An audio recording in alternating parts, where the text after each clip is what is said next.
आप देख रहे हैं रेड लाइन इस्लामाबाद स्टूडियो से। आज DGISPR ने प्रेस कॉन्फ्रेंस में बहुत सी बातें की, लेकिन जो अहम तरीन बात है वो ये कि जो एहतसाब जनरल फैज़ का हो रहा है वो फ़ौज की इंटरनल अकाउंटेबिलिटी है, और अगर किसी शख्स ने फ़ौज के वसाइल और फ़ौजी अफसरान को या उनके पर्सनल को इस्तेमाल किया तो कानून हरकत में आएगा। इसके ऊपर भी हम बात करेंगे। इसी प्रोग्राम में हम बात कर रहे होंगे खैबर पख्तूनख्वा में करप्शन स्कैंडल के इल्ज़ामात बढ़ते जा रहे हैं, और फिर हम आपको बताएंगे कि पाकिस्तानियों की स्मगलिंग का कितना बड़ा मसला है। एक ज़िले में से तकरीबन 39 इंसानी स्मगलर गिरफ्तार हुए हैं, तो हम आपसे शेयर करेंगे मालूमात कि ये इंसानी स्मगलर इतनी बड़ी तादाद में ऑपरेट एक ख़ास बेल्ट में कैसे करते हैं। आए नाज़रीन, हम पाकिस्तान के वफाकी वज़ीर दिफ़ा ख्वाजा आसिफ से बात करते हैं। ख्वाजा साहब, बहुत शुक्रिया। आज DGISPR ने बात की फ़ौज के एहतसाब की, जनरल फैज़ के केस को उन्होंने एक्सप्लेन किया। एक सवाल के जवाब में उन्होंने बड़ी दिलचस्प बात की, और उन्होंने कहा कि इमरान खान के हवाले से सवाल था, और उन्होंने कहा कि अगर कोई शख्स फ़ौज के वसाइल या उसका पर्सनल इस्तेमाल करते हुए पकड़ा जाता है और कानून ये साबित करता है तो कानून अपनी हरकत में आएगा। ये नहीं कहा कि इमरान खान की तरफ ये मामला जा रहा है।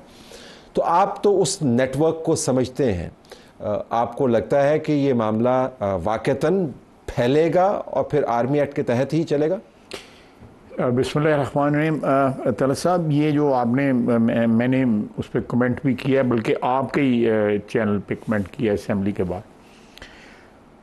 तो देखें, वो अबैटर्स तो हो जाते हैं ना बंदा, जब आप चाहे सिविलियन भी हों, लेकिन आप किसी फ़ौजी के साथ मिलके जो है को प्लान करें और तमाम तर टारगेट्स भी फ़ौजी हों, उस या फ़ौजी इंस्टॉलेशंस हों उसके, और उसका जो बेसिक नॉलेज जो है वो भी आपको उन्होंने ही प्रोवाइड किया हो और मकासद आपके पूरे होते हों।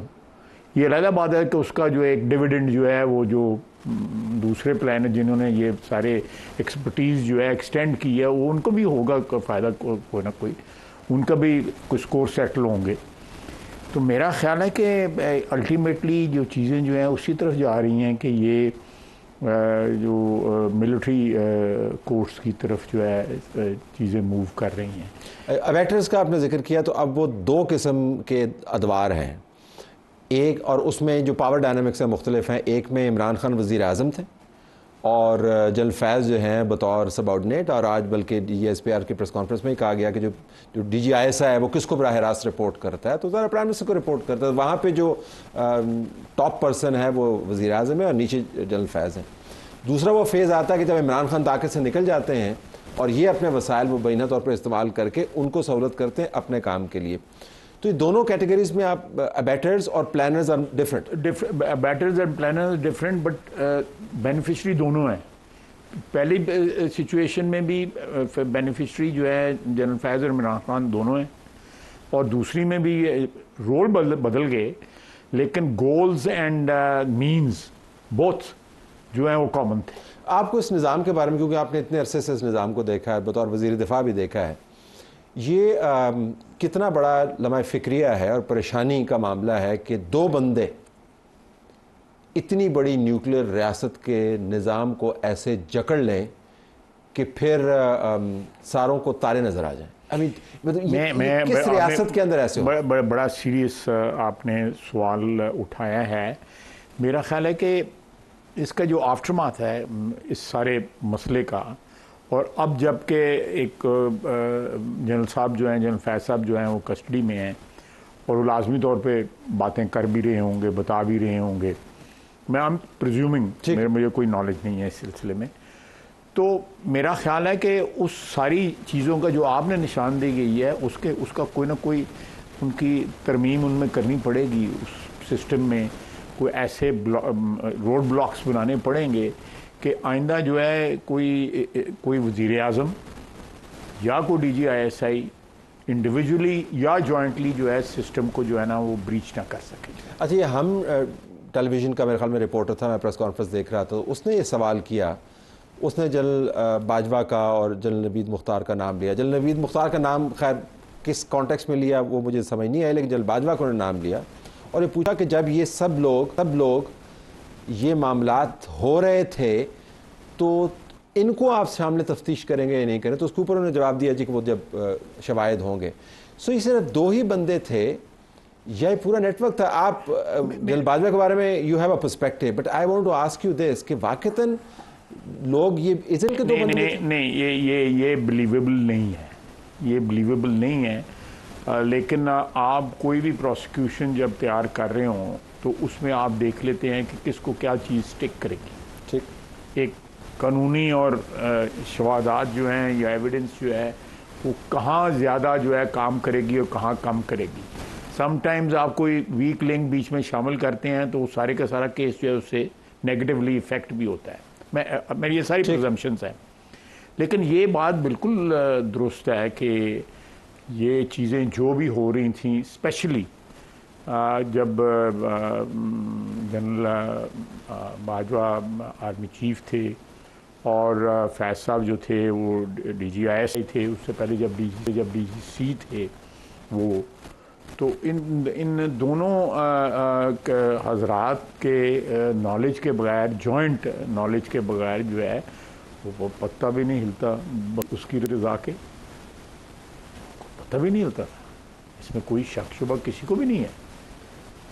तो ये इट ऑल डिपेंड्स कि ये किस तरह डेवलप होता है केस जो है, या इसकी क्या क्या प्रोसिक्यूशन। और आपके लीडर जो है मियां मोहम्मद नवाज शरीफ, वो तो गुजरांवाला के जलसे में ये दोनों नाम ले चुके हैं इसी कॉन्टेक्स्ट के अंदर, और उस वक्त जब ये दोनों ताकत में थे, रिटायरमेंट के बाद तो सभी नाम लेते हैं लेकिन ताकत में थे, ये अलग बात है कि उसके बाद वो दोहराया नहीं गया, लेकिन ये जो आप फरमा रहे हैं उसके ऐन मुताबिक है। तो आपकी जमात का फिर स्टैंस क्या होना चाहिए कि ये अंदरूनी मामला है फ़ौज का जो हो रहा है, ठीक है, या इसको आपको एक्सपेंड करना चाहिए? मैं शाह साहब, ये अंदरूनी मामला तो है, बट इसका जो नेगेटिव फॉल आउट है that has affected our perhaps every segment of our national life. Politics को, हमारा जो ईथॉस है वो सारे का सारा शटर हो गया। We don't have an ethos, we don't have a social क्या एक नॉर्म्स जो होती थी वो कोई नहीं रह गई। हर चीज़ जो है वो तितर बितर हो गई है, जो है ना, फ्रेगमेंटेड है इस वक्त हमारी सोसाइटी जो है।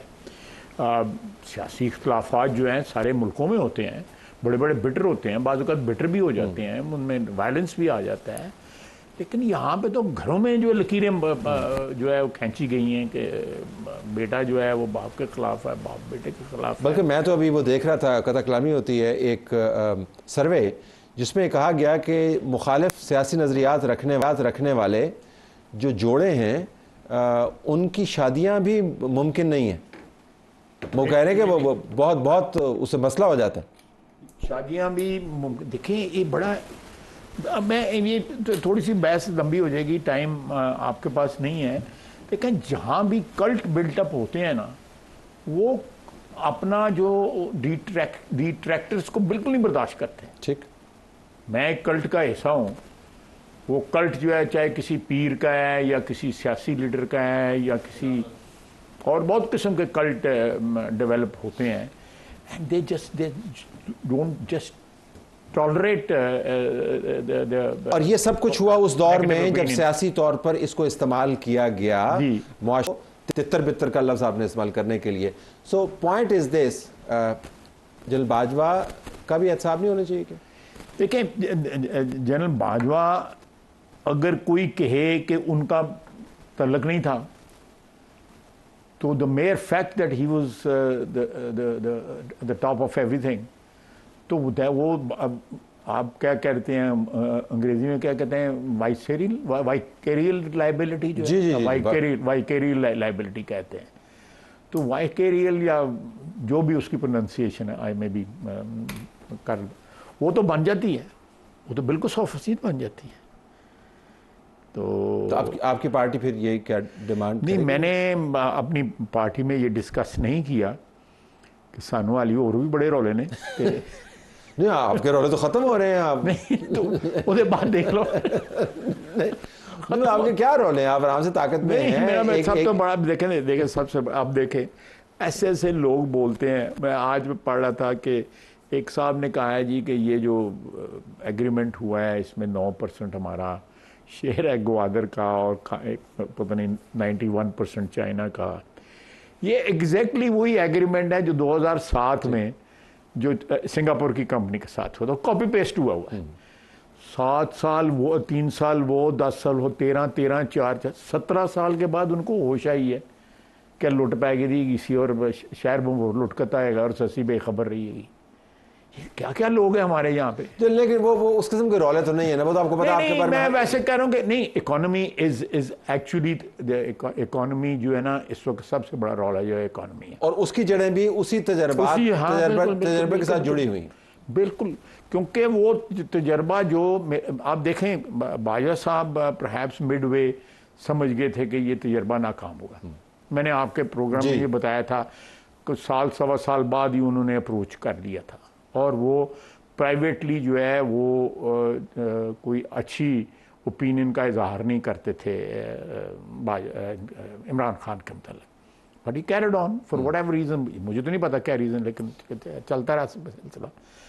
लेकिन आप देखें कि इतना बड़ा रिवर्सल हुआ है हमारे यहाँ पे, इतना बड़ा रिवर्सल हुआ है कि उसको वापस जो है उस पर लाना जो है इट्स ए जाइगेंटिक का टास्क, यू नो, ये बहुत बड़ा काम है ये। उसको इकोनॉमी को, कल्चर को, टॉलरेंस ही कोई नहीं रही।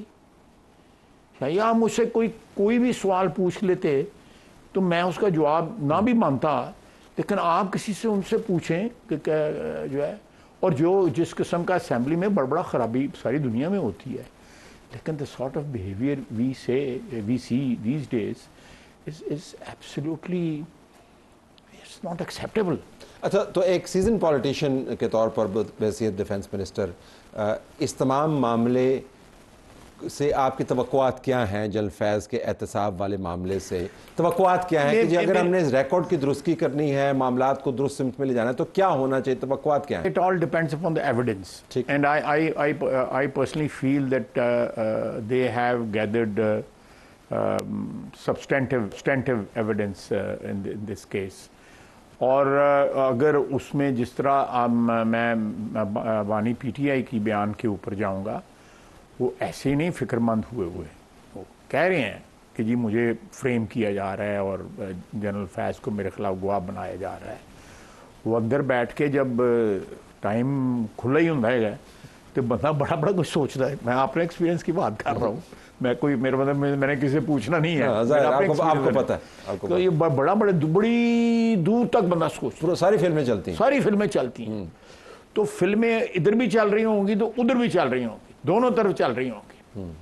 कहीं ना कहीं हो सकता है कि उनका फिल्मों का बीच में जो है, अगर आपने को प्रोड्यूस किया, को डायरेक्ट किया, तो आपको पता तो है सीन सीक्वेंस चेंज हो सकता है, लेकिन आपको पता है कि प्लॉट क्या था और उसका बिल्कुल फिल्म का प्लॉट जो है वो मेरा ख्याल है आप लोग जिनकी बड़ी एक नज़र है इन इवेंट्स के ऊपर, आप बड़ा अच्छा एनालिसिस भी करते हैं, तो वो आपको ये चीज़ जो है जो उतार चढ़ाव हुआ है पिछले 2-2.5 साल के बाद, जब वोट ऑन नो कॉन्फिडेंस हुआ है, मैं आपको एक बात बताना चाहता हूँ।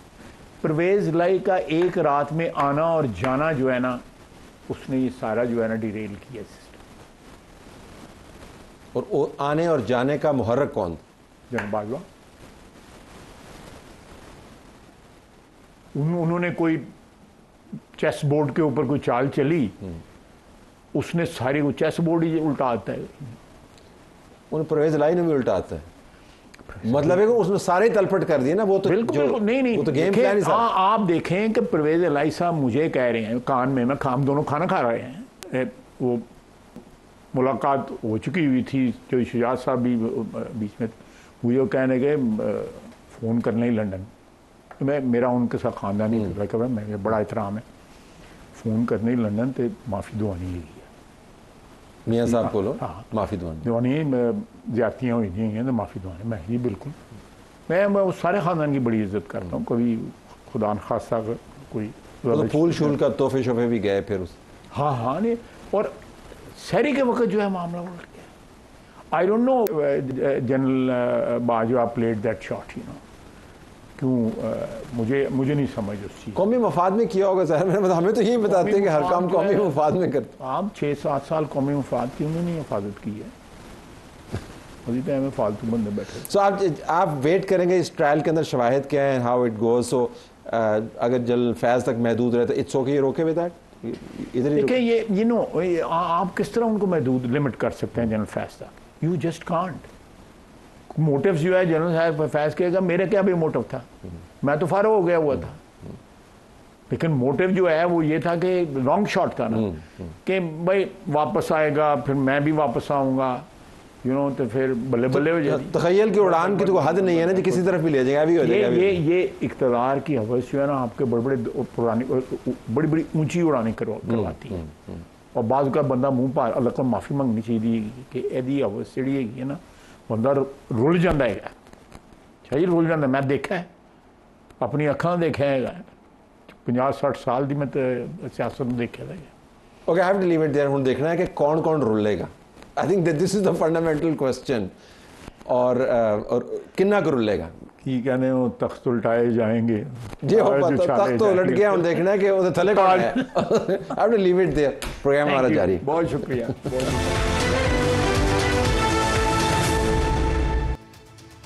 सीएम साहब, बड़े करप्शन के इल्जामात लगाए जा रहे हैं, बदनाम किया जा रहा है। ये जो बैठा हुआ है ना गवर्नर, ये पर्ची पे ये चाहता है मैं इसका नाम लूं और इसकी कोई हैसियत बने और ये फिर बोले, तो मैं इसको हैसियत देना नहीं चाहता हूँ। इसको मेरे ख्याल में गवर्नर हाउस पे रात को सोना इसको रास नहीं आ रहा। आए नाज़रीन, खैबर पख्तूनख्वा के हालात के ऊपर नज़र दौड़ाते हैं। चीफ मिनिस्टर साहब एज़ यूजुअल बड़ी बड़के मार रहे हैं, गंग हो हैं, और जब करप्शन का सवाल हुआ तो उन्होंने उसको घुमा के गवर्नर की तरफ ले गए। लेकिन खैबर पख्तूनख्वा के अंदर से करप्शन के हवाले से आवाज़ें आ रही हैं। अवामी नेशनल पार्टी ने ये कहा है कि खैबर पख्तूनख्वा की करप्शन के ऊपर हम एक वाइट पेपर जारी करेंगे। हमारे पास समर हारून बिलोर साहबा मौजूद हैं, अवामी नेशनल पार्टी को रिप्रेजेंट कर रही हैं। आपका बहुत शुक्रिया जी। एक तो ये बताइएगा कि गवर्नर साहब का तो ख़ास मामला है चीफ मिनिस्टर के साथ, उसको रिस्पॉन्ड भी करते रहते हैं, लेकिन आपकी तरफ से जो वाइट पेपर है, क्या वो इल्ज़ामात पर मबनी है या बाकायदा तहकीक पर मबनी है, जहाँ पर आप डॉक्यूमेंट कर रहे हैं कि कौन कौन से शोबे के अंदर क्या क्या हुआ और वो किस तरह करप्शन के ज़ुमरे में आता है? Thank you so much Talat साहब कि आपने मुझे आज ये मौका दिया। देखिए, जो हमने वाइट पेपर की बात की है, चंद पिछले 2 ही महीनों में जो करप्शन के स्कैंडल्स उजागर हुए हैं, वो तहकीकाती इदारों ने और जो लोकल मीडिया है उन्होंने खुद उजागर किए हैं, और बहुत हद तक गवर्नमेंट साइड से उनको कंफर्म भी किया, हाँ ये भी हुआ, ये भी हुआ, इस तरह नहीं हुआ, इस तरह हुआ। सो वी थॉट कि इस जो गंडापुर साहब की हुकूमत है उसमें तो एक आई वाटरिंग किस्म की करप्शन का बाजार गर्म है, लेकिन हम जो वाइट पेपर जारी करेंगे उसमें हम पिछले जो 2 अदवार हैं उसमें जो मेगा करप्शन के स्कैंडल्स है, क्योंकि नैब को, प्रोविंशियल नैब अथॉरिटी को तो इन्होंने लपेट दिया है, तो हम उसको भी इंक्लूड करना चाह रहे हैं। पीटीआई का जो दौरे हुकूमत है खैबर पख्तूनख्वा के अंदर कुल्ली तौर पर इंक्लूडिंग मौजूदा, उसका आप अहाता करेंगे। 12 जो काले साल हैं, हम उनको कुछ चीज़ें जो पिछले कुछ महीनों में उजागर हुई हैं। गंदम की ख़रीदारी का एक स्कैंडल आया है जी, जिसमें हुकूमत खैबर पख्तूनख्वा ने 3 लाख मेट्रिक टन गंदम पंजाब से ख़रीदी है। उनके पहले अपने चुनिंदा लोगों ने, ब्लू आइड जिसको कहते हैं ऑफ द गवर्नमेंट, उन्होंने पंजाब गवर्नमेंट से एक रेट पे ख़रीदी, मार्केट पे फिर जो इनकी हलाल फूड अथॉरिटी है, केपी फूड अथॉरिटी है, उन्होंने मार्केट रेट से कई गुना महंगी वापस वो गंदम खरीदी। ये डॉक्यूमेंटेड होगा कि जी किस रेट के ऊपर उन्होंने प्रोक्योर किया है, और किस प्रोक्योर किया है, कितने बैग्स थे, उसमें कितनी लीकेज हुई। फिर एक मेडिकल ग्लव्स का भी स्कैंडल आया, don't know if you are aware of it. वो तो मतलब एक छोटी सी चीज़, अब आप लगेंगे इतने बड़े सूबे में मेडिकल ग्लव्स। इसमें मैं आपको एक ये चीज़ पढ़ के सुनाती हूँ। महकमा सेहत में करोड़ों रुपए की मेडिकल दस्ताने की खरीदारी में करप्शन का स्कैंडल सामने आया। ये इस पे हमारे डीएचओज ने अपना मौकिफ भी दिया है। दस्तावेजात के मुताबिक बाजोड़ और शुमाली वजीरिस्तान के लिए 280 मिलियन रुपए के दस्ताने खरीदे गए, जिनकी कुल लागत 683 मिलियन रुपीस थी। Director general of health services ने इन दस्तानों के लिए अदायगियाँ की, जिनमें पेशावर के डिस्ट्रिक्ट हेल्थ ऑफिस ने 6 मिलियन दस्तानों के लिए 130 रुपीस दिए। DHO Peshawar is now saying I have not received a single glove. उन्होंने तो कहा हमारे पास इन्वेंट्री में एक तो ग्लव भी कोई जखीरा मौजूद नहीं है। क्या है कि ये परचेज हुई नहीं या महंगी हुई है? कहीं पे पेशावर में तो आई थिंक ये डिलीवरी नहीं हुई। उन्होंने कहा हमें एक ग्लव भी नहीं मिला। बाजोड़ के लिए 67.8 मिलियन रुपए के दस्ताने खरीदे गए, लेकिन डीएचओ बाजोड़ के रिकॉर्ड से 30 लाख दस्ताने गायब हैं। ठीक है, then we go further DHO शुमाली वजीरिस्तान ने 434.8 मिलियन रुपए की मालियत से दस्ताने खरीदे, जिसमें 1 करोड़ 90 लाख रुपए के दस्ताने गायब हैं। जी चलो ठीक है, ये तो आप किसी भी हुकूमत के डिपार्टमेंट में चले जाएं, वहां पर ऐसे ही मामलात होंगे, प्रोक्योरमेंट होती है। हॉस्पिटल की एक छोटी सी चीज बताई, लेकिन इसका ताल्लुक आप कैसे जोड़ेंगी वाइट पेपर में कि ये चीफ मिनिस्टर हाउस के साथ इसका ताल्लुक जुड़ता है, काबीना के साथ इसका ताल्लुक जुड़ता है? आपका वाइट पेपर तो गवर्नेंस की करप्शन ही, आपने तो पॉलिटिकल साइड को उसके अंदर लेके आएंगे। जी नहीं, हम जो सूबे में एक पता नहीं, आप उसको कोई वर्ड नहीं है जिसको डिस्क्राइब हम कर सके।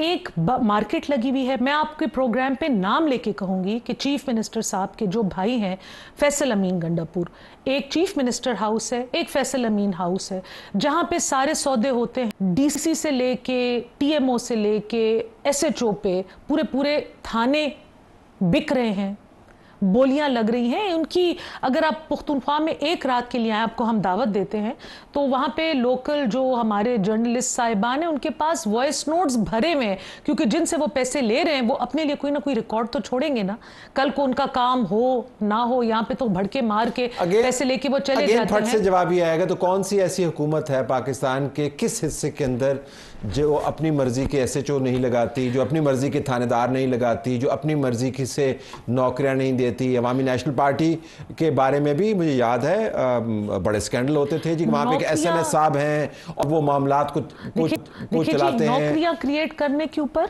और पोस्ट क्रिएट करने के ऊपर हमेशा अवामी नेशनल पार्टी ने, पाकिस्तान पीपल्स पार्टी ने म्यूजिक फेस किया है। जब उनके अदवारे हुकूमत गए हैं, उन्होंने हमेशा फिर ये जॉब्स क्रिएशन पे ये आपकी दोनों पार्टियों का ये मौक़िफ़ है कि नौकरियां देनी चाहिए, लेकिन पैसों के एवज, करप्शन के एवज, अपने मनपसंद चीज़ों से। ये जो हेल्थ का मैंने स्कैंडल आपको बताया, ये जब उजागर हुआ, हेल्थ मिनिस्टर को बदल दिया गया है। स्वात में टिम्बर का एक बहुत बड़ा स्कैंडल उजागर हुआ इन्हीं 2 महीनों के अंदर, जिसमें जो फॉरेस्ट्री के मिनिस्टर हैं उनको बदल दिया गया है। जो CNW के मिनिस्टर थे वो तो बड़े मतलब धूम धड़ल्ले के साथ उन्होंने जो करप्शन थी, उधर भी कोई रिकॉर्डिंग्स मौजूद हैं। एक्स मिनिस्टर साहब जो हैं, वो जब इमरान खान साहब के पास गए, मीडिया के पास गए, उन्हीं को बरतरफ कर दिया, उल्टा उन्हीं को चोर। अब या वो चोर हैं, मिनिस्टर साहब चोर हैं, या चीफ मिनिस्टर साहब चोर हैं, चोर सारी एक ही पार्टी के अंदर है। अब ये पिच किसको करेंगे, ये व्हाइट पेपर किसको पिच करेंगे? हम खैबर पख्तूनख्वा की आवाम को पिच करेंगे, और हम उम्मीद रखेंगे कि जो हमारी अदलिया है, वैसे तो वो हर चीज़ पे सुओ मोटो लेती है, अदलिया जो यहाँ पे, क्योंकि देयर इज नो प्रोविंशियल नैब, जो प्रोविंशियल नैब है उनको इन्होंने बंद कर दिया है। इसी तरीके से बिलियन ट्री सुनामी जो BRT है, जो इतना महंगा तरीन प्रोजेक्ट है, अभी तक कंप्लीट नहीं हुआ, उसको भी तो केस चल रहा है ना, उन्होंने स्टे लिया हुआ है, तो उस केस को कोई परस्यू नहीं कर सकता। नैब उस केस को ब्लैक एंड व्हाइट एविडेंस होने के बावजूद परस्यू नहीं कर सकता, तो कब तक हमारा सूबा इस तरह चलेगा? तो आप ये तमाम शवाहिद जो हैं, जो मीडिया के अंदर ज़ेर बहस भी हैं, और आपके बयान के मुताबिक बाज़ स्कैंडल्स के साथ एविडेंस भी मौजूद है, इसको डिपार्टमेंटल एविडेंस मौजूद है। एक आप पिच कर रहे हैं अदालतों को, एक आवाम को, और आवाम को, तो आपका क्या ख्याल है? वाकईतन it will have an impact, क्योंकि उसकी तरफ से जो बयानिया आता है वो कहता है जी देखें, ये तो हमें तो लोगों ने वोट दिया हुआ है, हम तो इतने पॉपुलर हैं, हमें तो ग्रास रूट के ऊपर हमारी सपोर्ट मौजूद है, अभी इलेक्शन जीत के आए हैं। तलत साहब, जिस दिन ये फॉर्म 47 और फॉर्म 45 का किस्सा खैबर पख्तूनख्वा में खुला, तो आप देखेंगे कि कितने ये जो लोग पाकिस्तान तहरीक इंसाफ का नाम लेके असेंबली में बैठे हुए हैं, ये कितने जाली मैंडेट पे बैठे हुए हैं। बाजवड़ में क्या हुआ है?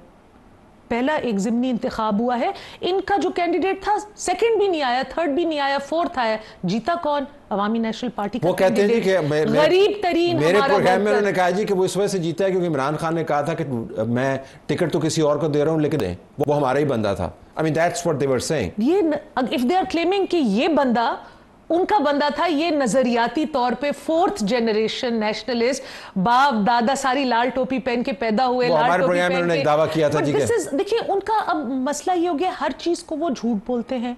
अगेन वेरी फनीली आयरॉनिकली इन्होंने जो वो एंटी करप्शन के लिए एक वो बनाई थी, कमेटी बनाई थी, जिसमें बहुत इंटरेस्टिंग नाम शाह फरमान साहब और इस तरह के नाम करप्शन के खात्मे के लिए वो किए थे। अब वो पीटीआई की इंटरनल ऑडिट कमेटी, मतलब इन्होंने खुद भी तस्लीम कर दिया कि all the corruption lies with in, all the ills lie within this one party. तो quickly आप फिर कब तक ये व्हाइट पेपर जारी कर देंगे? हम लोग, हमारी जो प्रोविंशियल कैबिनेट है उसने उस पर फुल स्पीड काम करना शुरू कर दिया है, एंड बिकॉज हम सारे फैक्ट्स वेरीफाई करना चाहते हैं हम अपनी 102 साल की सियासत को ये धब्बा नहीं लगाना चाहते कि हम भी प्रोपेगेंडिस्ट की लिस्ट में शामिल हो जाएं। तो once we have all the facts collected, ये हम आप सबके सामने लेकर आएंगे। बिल्कुल। आखिर में ये आपकी पार्टी में से सीनियर सियासतदान छोड़ क्यों रहे हैं, रिटायर हो रहे हैं? What's the reason for that? देखिए जी, रिटायरमेंट कोर्स ऑफ लाइफ, एक सर्टेन एज के बाद आके हर कोई रिटायर होता है, आप भी होंगे, मैं भी होंगी, और होना भी हमें चाहिए।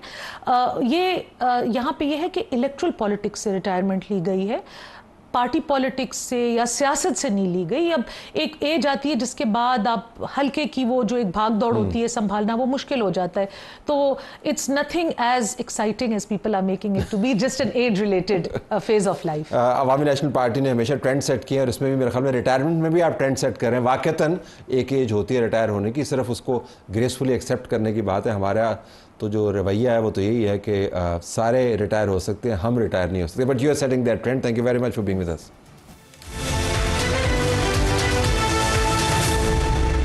आइए नाज़रीन, अब बात करते हैं गुजरावाला में से आपको एक मुकामी सी खबर नज़र आएगी। 39 इंसानी स्मगलर पकड़े गए हैं, FIR ने इंसानी स्मगलर पकड़े। इस खबर के मुताबिक ये इंसानी स्मगलर जो हैं उनका जो पूरा नेटवर्क है ईरान और बल्गारिया तक इनके क्लाइंट्स मौजूद हैं, और वहाँ पर ये अगवा बराए तवान में भी 2 इनके अरकान जो हैं मुलव्वस थे। तो ये छटे हुए बदमाश जिसको कहते हैं, या मुजरम जो है ये वो लोग हैं। 6 इश्तिहारी भी इसके अंदर इन्वॉल्व हैं, और जो गिरफ़्तार किए गए शख्स ने लोगों को बाहर भिजवाने के लिए 120 मिलियन रुपए लिए हैं। ये जो अमाउंट है जो ख़ुद कन्फेस कर रहा है, और एक बंदा है, और आप देखें 39 के करीब लोग गिरफ़्तार हुए हैं। नेटवर्क्स जो हैं 2 हैं, लेकिन नेटवर्क्स के अपने नेटवर्क्स भी हैं। तो एक बंदा मान रहा है कि उसने पैसे कितने लिए हैं, और इसके अंदर ये भी देखा है कि जाली पाकिस्तानी पासपोर्ट और सफरी दस्तावेज़ात बाकायदा बनाई जाती हैं। उसके ऊपर वो जो PC होती है, जिसको तो पिक्चर चेंज कहते हैं, पिक्चर चेंज की जाती है, और फिर लोगों को बताया जाता है कि फ़लाँ रस्ते से फ़लाँ वक्त आपको भिजवाया जाएगा। किसी ज़माने में ये तमाम स्मगलिंग ज़मीनी रस्तों से होती थी, लेकिन जब से ज़मीनी रस्तों के ऊपर मुश्किलात बढ़ी हैं, तब से अब इसके अंदर हवाई रस्ते इस्तेमाल होने शुरू हो गए, जो कॉरिडोर्स बाकायदा बनाए हुए हैं। जिस तरह एयरलाइंस के अपने कॉरिडोर्स होते हैं, इन्होंने कॉरिडोर बनाया हुआ है जिसके अंदर स्पेन, इटली, यूनान और बरतानिया भेजने वाले कॉरिडोर जो हैं मौजूद हैं। और लोगों ने यह भी बताया, जो पकड़े गए हैं, कि जाली दस्तावेज़ात पर सफ़र करने पर गुज़िश्ता महीनों के दौरान सियालकोट एयरपोर्ट पर से 30 के करीब मुसाफिरों को मुख्तलिफ़ परवाज़ों से ऑफलोड किया गया। ये वो लोग हैं जो पकड़े गए हैं, जो फ्लाई कर रहे थे, यानी उन्होंने तमाम चीज़ें जो है क्लियर कर ली थी, और आखिर वक्त में आके as they were about to take off वो पकड़े गए। जो HRCP की रिपोर्ट है, पाकिस्तान में जो डॉक्यूमेंटेड ह्यूमन स्मगलिंग है, पिछले 4 सालों का फिगर मैं आपके सामने रख रहा हूँ, ये 80,000 वाक़यात सामने आए हैं। आप इमेजिन कर सकते हैं कि टिप ऑफ द आइसबर्ग अगर हम इसको कहें, तो 80,000 वाक़यात अगर सामने आए हैं, तो इसको अगर आप दुगना भी कर दें, जो कि बहुत ही एक अंडर एस्टिमेट होगा, तो नंबर्स आपके सामने एस्टाउंडिंग नंबर हैं आपके सामने, अगर आप इसको डबल भी कर दें। और इस तादाद में लोगों को बाहर भिजवाया जा रहा है। चूँकि ये एक बूमिंग बिज़नेस है, इसी वजह से लोग इतनी तादाद में बाहर जा रहे हैं। तो ये कहना कि लोग पकड़े गए हैं इससे बिज़नेस ख़त्म हो जाएगा, बिल्कुल भी दुरुस्त नहीं है। आपको ये भी बताएं कि अमरीकी महकमा ख़ारजा ने जो इंसानी स्मगलिंग से मुतल्लिक़ सालाना रिपोर्ट जारी की थी, उसमें पाकिस्तान और भारत की दर्जाबंदी एक ही जैसी है। इससे कुछ लोग तमानियत मांग रहे होंगे कि जी ठीक है, बरतानिया के साथ अगर आप कंपेयर करें तो पाकिस्तान का मयार तो बुरा होना ही है, लेकिन आप भारत के साथ कंपेयर कर रहे हैं तो मयार एक जैसा है। लेकिन अगर आप आबादी का तनासुब देखें तो उस तनासब से पाकिस्तान के अंदर ज़्यादा एग्रेवेटेड सिचुएशन आपको नज़र आएगी। कहाँ पर तकरीबन 1.2 बिलियन के करीब लोग हैं और कहाँ पर 25 करोड़ के करीब लोग हैं। तो अगर दोनों की दर्जाबंदी एक ही जैसी है तो आपको पता चलेगा कि पाकिस्तान में सूरत हाल कितनी ख़राब है। और इस बात से कतई नज़र कि भारत के अंदर सूरत हाल कितनी ख़राब है, हमने तो अपने मुल्क की ज़िम्मेदारी लेनी है। इसी रिपोर्ट ने पाकिस्तान भारत दोनों को लिस्ट 2 में, दर्जा 2 में शामिल किया है। दोनों हुकूमतें इस रिपोर्ट के मुताबिक इंसानी स्मगलिंग को रोकने वाले मामले पर जो बेसिक इंटरनेशनल स्टैंडर्ड है उसके ऊपर पूरा नहीं उतरती। आपको याद होगा कि स्पेक्टेकुलर किस्म के बहुत ही तकलीफ़ दे रूह फरसा किस्म के वाक़यात हुए। गुजरात का वाक़या आपको याद होगा जब बोट कैप्साइज़ कर गई और उसके अंदर पाकिस्तानी मारे गए, फिर उनकी फैमिलीज़ ने कितना वावेला किया और उस वक्त इस अज़्म का इजहार किया गया था कि अब दोबारा हमने इसको नहीं होने देना। दोबारा वैसे ही हो रहा है। ये जो 39 लोग गुजरांवाला से पकड़े गए हैं, ये पूरी की पूरी बेल्ट है, गुजरांवाला है, मंडी बहाउद्दीन है, गुजरात है, इसके जो विसिनिटी के जितने अजला हैं यहाँ से लोगों को रिक्रूट किया जाता है। तो ऐसा नहीं है कि सारे पाकिस्तान के अंदर ये नेटवर्क मौजूद है। मुझे हैरानी इस बात पर होती है कि जब आपको पता है कि कौन कौन से अजला हैं, जब आपको पता है कि नंबर कितना ज़्यादा है, तो और आपको ये भी पता है कि इसके अंदर क्रिमिनल माफियाज़ इन्वॉल्व हैं, तो इस मामले को रोका क्यों नहीं जाता। इंसानी हकूक़ का भी मामला है, ये बहुत बड़ा जुर्म भी है और पाकिस्तान के सब्ज़ पासपोर्ट के लिए बहुत बड़ी शर्मिंदगी का बायस भी है। अगर आप इन तीनों फैक्टर्स को रखें तो इंसानी स्मगलिंग टॉप मोस्ट प्रायोरिटी होनी चाहिए उसको कर्ब करने के लिए। आप गवर्नेंस की जितनी मर्जी बातें करते रहें, अगर जराइम पेशा अफराद पाकिस्तानियों को स्मगल करने वाली इंडस्ट्री चलाते रहे और कभी कभार पकड़े गए और उसके बाद ख़बर बन गई और हमारी तरफ से एक कमेंट आ गया और अगर आप समझे कि आपने प्रोग्रेस कर ली, तो आप ख़ुद को भी धोखे में रखे हुए हैं और कौम को भी धोखा दे रहे हैं। एक बहुत बड़ा इशू है, बैनुल-अक़वामी तौर पर पाकिस्तान की सुबकी भी है, एक बहुत बड़ा बहरान है, ख़ानदानों के साथ फ्रॉड है और millions of dollars and billions of rupees इसके अंदर इन्वॉल्व हैं। और सिर्फ मुकामी तौर पर जो छठे हुए बदमाश हैं ये वो काम नहीं करते, ये ढांडे बहुत ऊपर तक जाते हैं। तो इसको कर्ब करने की ज़रूरत है और इस रिपोर्ट को बुनियाद बनाकर आप इस जगह पर क्रैक डाउन भी कर सकते हैं। देखते हैं कि होता है या नहीं। पंजाब हुकूमत का मानना तो ये है कि वो इन मामलात को संजीदगी से ले रहे हैं। देखते हैं कि इस केस के बाद उनका फॉलोअप क्या होता है। इजाज़त चाहते हैं। अल्लाह हाफ़िज़।